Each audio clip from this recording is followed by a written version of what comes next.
कबीर सिंह में शाहिद कपूर और कियारा आडवाणी की केमिस्ट्री ने कई सारे दिल जीते हैं। संदीप रेड्डी वांगा की फिल्म ब्लॉकबस्टर रही। हालांकि फिल्म में उनकी जो है स्त्री दोषी लहजे को कई सारी आलोचना मिली है, कई सारे लोगों ने उनको बुरा बताया है।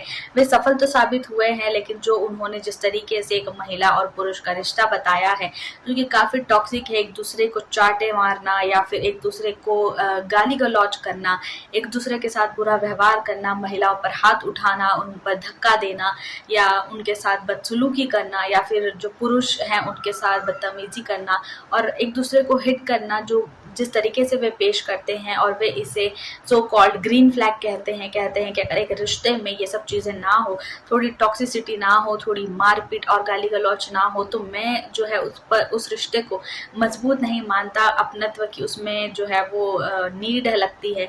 जो संदीप रेड्डी वांगा के ऐसे जो बयान है उसके बाद कई सारे लोगों ने ये कहा कि उनको उनकी पत्नी के लिए डर लगता है। उन्होंने इस चीज़ को पूरी तरीके से अस्वीकार किया। उन्होंने कहा कि ये चीज़ बिल्कुल गलत है।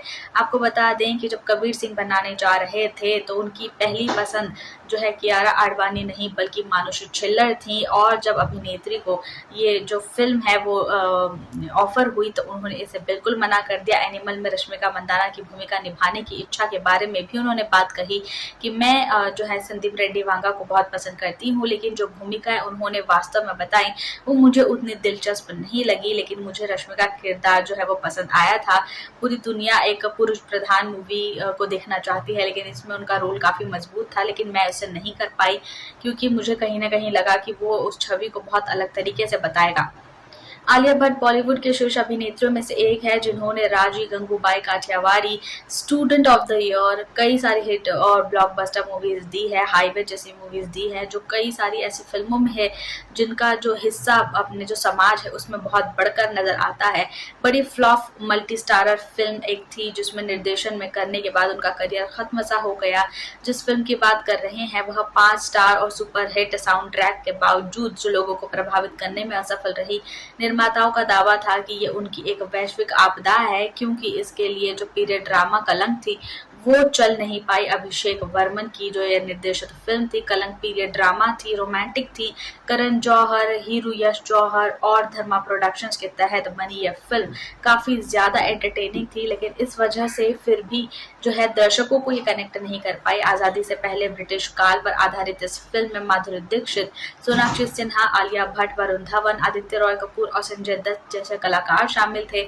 150 करोड़ के भारी बजट के साथ बनी यह फिल्म फिर भी दर्शकों के साथ नहीं चल पाई, जिसने मात्र 85 करोड़ रुपए का जो है वो मुनाफा किया, जो बिल्कुल सही नहीं था क्योंकि उनका जो है वो बहुत लागत रह गई, जिसके बाद उन्होंने जो आंकड़ा था वो 100 का भी पार नहीं कर पाई। यह फिल्म जो फ्लॉप साबित हुई। हाल ही में दिग्गज अभिनेत्री मुमताज अपनी बहन मल्लिका के साथ पाकिस्तान गई थी। अभिनेत्री ने सोशल मीडिया पर पाकिस्तानी अभिनेता और गायकों के साथ कई सारी तस्वीरें साझा की है। अब हाल ही में एक इंटरव्यू में एक्ट्रेस ने बॉलीवुड में पाकिस्तानी कलाकारों पर लगे बैन को हटाने के लिए जोर दिया है। जूम में हाल ही में एक साक्षात्कार में मुमताज ने साझा किया कि कैसे फवाद खान और उनके लिए एक पूरे रेस्टोरेंट में ये चीज रखी गई और याद किया कि कैसे उन्होंने ऐसी अवस्था होने के बावजूद राहत फतेह अली खान ने उनके लिए एक गाना गाया था। अभिनेत्री ने आगे कहा कि उनकी जो यात्रा है वो इस दौरान काफी बेहतर रही है। उन्होंने ये भी बताया कि वे लोग हम लोगों से बिल्कुल अलग नहीं है, हम लोगों जैसे ही हैं, पूरा माहौल वैसा ही है, बस कुछ चीजें हैं जिनमें जो है वो बर्ताव या लैंग्वेज में अंतर है, जिस वजह से जो है हम लोगों के बीच में ये जो बॉर्डर है उसकी दूरियां आ गई है। उन्होंने बताया कि वहाँ भी लोग वही फील करते हैं जो हिंदुस्तान के लोग फील करते हैं, बस जो कुछ लोग हैं जो उस तालाब को गंदा कर रहे हैं, वो एक आध मछली जो उस चीज को बिगाड़ रही है, उनकी वजह से पूरा पाकिस्तान जो है वो बदनाम है। उन्होंने इस प्रतिबंध को हटाने के लिए कहा है, इस वकालत की है कि जो है पाकिस्तानी कलाकार, सिंगर्स, एक्टर्स जो है वो इंडिया में आकर काम नहीं कर पा रहे और इसकी अनुमति दे दी जानी चाहिए। अब उस चीज को बहुत समय हो गया है। मुंबई फिल्म उद्योग में उनकी प्रतिभा की बहुत आवश्यकता है।